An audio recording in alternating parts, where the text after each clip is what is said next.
قابل سالار من کجایی ای دوای دردم، بگه تو هر کجا میگردم، تو رو تو قفلگاه گم کردم.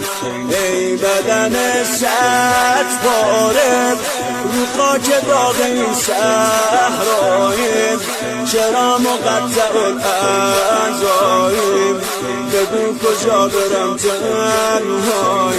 امانت دل زینب، امانت دل زینب، امانت دل زینب.